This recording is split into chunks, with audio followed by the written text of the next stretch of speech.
Hey, good evening, everybody. What you're looking at here is a Williams A16100 aux driver board that I had produced. I had a friend of mine actually do the schematics. I don't have that skill set, but he does, and he incorporated, at my request, Peter Koch Incognito is his username, posted on the PinWiki to add the SIP package that protects the data signals from floating right before the chip, and also the 10K pull-up resistor tying the clock pin to U11. So that's now incorporated into this design. I had 5 of these boards produced, and I've already populated one with all the needed components and fired it up the day before yesterday, and all is good. I'll show you the working board in the machine. So here we are at the machine. The machine's works fine, but I have a lot of stuff that I'm testing for different mods I'm about to put on. But here's the board populated.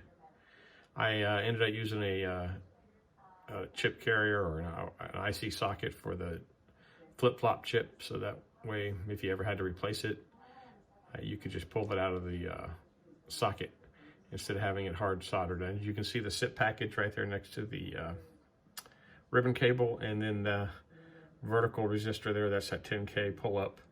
All of that again is incorporated into the board. No other design changes from the original Williams board. And that's it on the back side. So I just got it hanging here. Here's the one that's original in the machine. There's nothing wrong with this one. I've also modified it on the back side with the same modifications that Peter suggested. I've got 4 or more of these boards. I don't think I'm going to produce any more. Not really a commercial adventure, at least not yet. If anybody needs a board, let me know.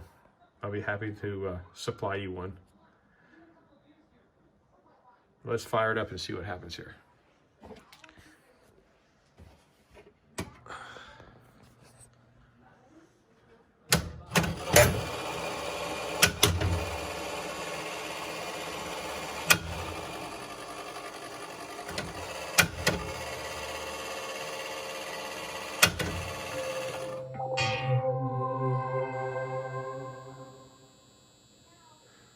Yeah, that's it.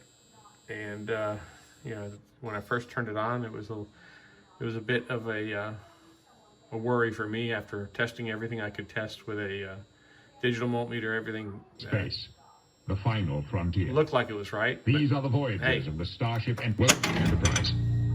Obviously, I'm not going to play a game by holding my camera, but just suffice it to say, it does work. The funny thing is, I forgot those 2 0-ohm resistors to jumper the cannons. I forgot to put those in, those 2 green ones.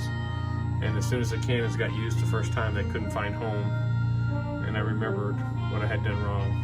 I had to go back and add those 2. No damage, obviously, but there it is.